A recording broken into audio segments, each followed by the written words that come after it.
Hello, this is Russ from Global Skywatch.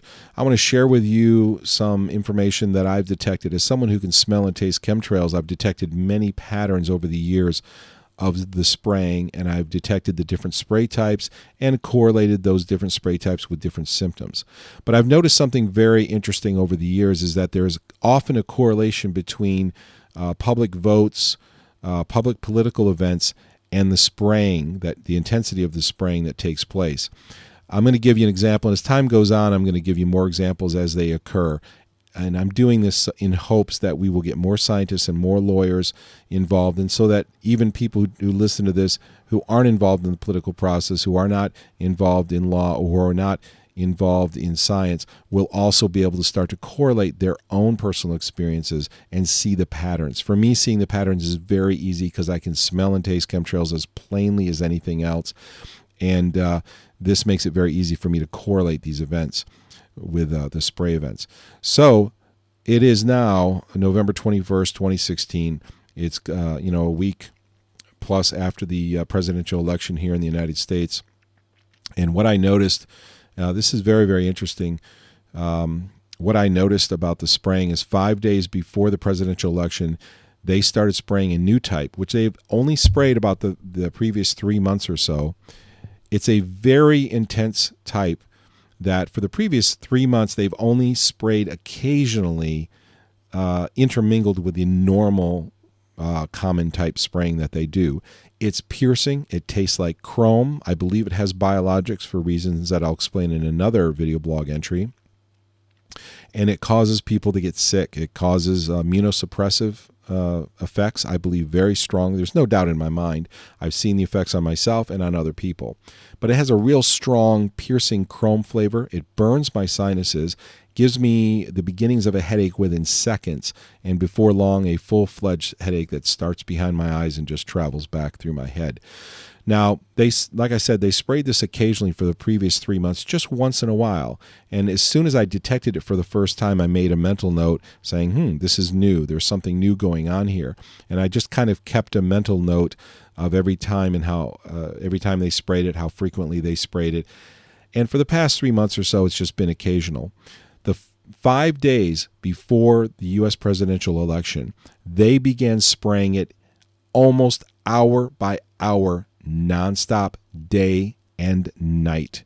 And it made it very difficult health-wise to live, very painful during that time. Many people I know got sick. There were many people having symptoms. It causes inflammation, joint pain, headaches, muscle pain, fatigue, all kinds of other nausea, dizziness, lightheadedness, sleepiness, all kinds of symptoms.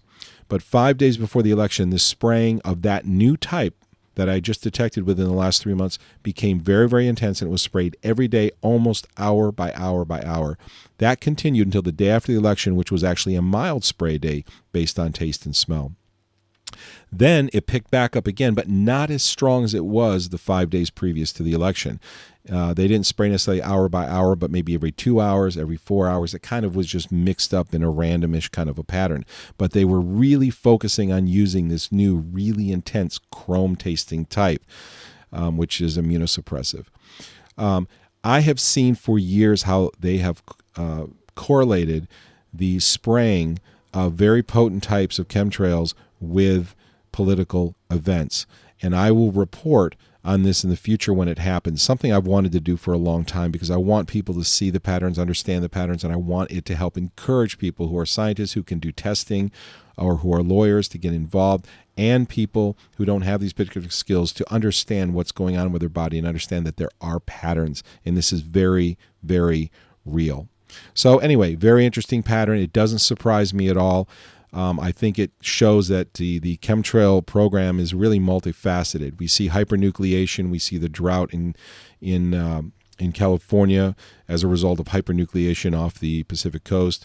Then that water is carried over and then dropped in the Midwest, which caused devastation in the Midwest. And one day, I believe it will come out that this is all related to artificially induced weather patterns, or at least most of it was, if not all of it. And We also see hypernucleation of storms in Bangor. I talked about this on the previous video blog, how they kind of split the storms, and I actually see them as they come through a couple 100 miles out of the Bangor, Maine area.